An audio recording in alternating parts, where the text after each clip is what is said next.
Assalamualaikum warahmatullahi wabarakatuh. Nama saya Liliana Devitasari dari kelas 12 IPA 1. Judul artikel saya yang pertama ialah korosi, kimia kelas 12, dan yang kedua sel volta Aki. Korosi ialah perubahan logam yang terjadi karena hilangnya fungsi mekanis dari logam tersebut. Korosi ini sendiri terjadi melalui proses elektrokimia, di mana elektrokimia ialah proses terjadinya reaksi redoks secara spontan.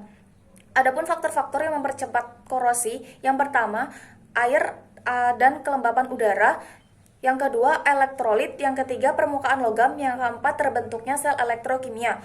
Selanjutnya, cara mencegah korosi, yang pertama mengupayakan agar logam tidak kontak langsung dengan udara, yang kedua melakukan pengecatan, yang ketiga melakukan elektropalet atau melapisi logam secara elektrokimia.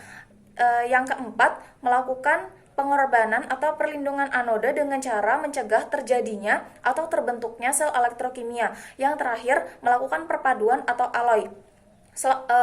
Materi selanjutnya ialah sel volta. Sel volta ialah sel elektrokimia yang dimana energi kimia yang berasal dari reaksi redoks spontan diubah menjadi energi listrik. Ciri khas dari sel volta ini ialah menggunakan jembatan garam. Dan konsep kerja dari sel volta dalam menghasilkan arus listrik adalah dengan transfer elektron dari reaksi oksidasi di anode ke reaksi reduksi di katode melalui rangkaian luar. Adapun pengaplikasian sel volta dalam kehidupan sehari-hari yang paling sering dijumpai ialah baterai dan aki.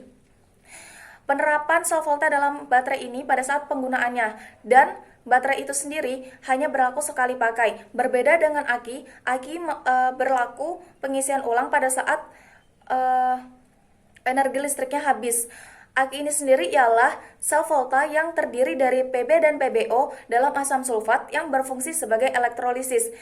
Karena aki tadi dapat diisi ulang, maka terjadi dua reaksi. Yang pertama, reaksi pengisian. Reaksi pengisian ini adalah peristiwa elektrolisis, dan yang kedua, reaksi penggunaan. Reaksi penggunaan ini ialah penerapan dari sel volta itu.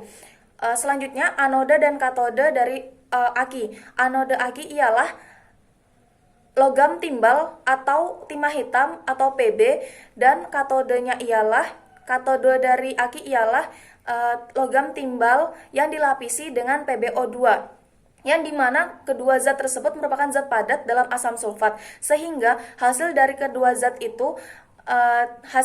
dari kedua zat itu tidak dapat larut dalam larutan asam. Maka pada penerapan sel volta di aki tidak perlu menggunakan jembatan garam. Sekian dari saya. Assalamualaikum warahmatullahi wabarakatuh.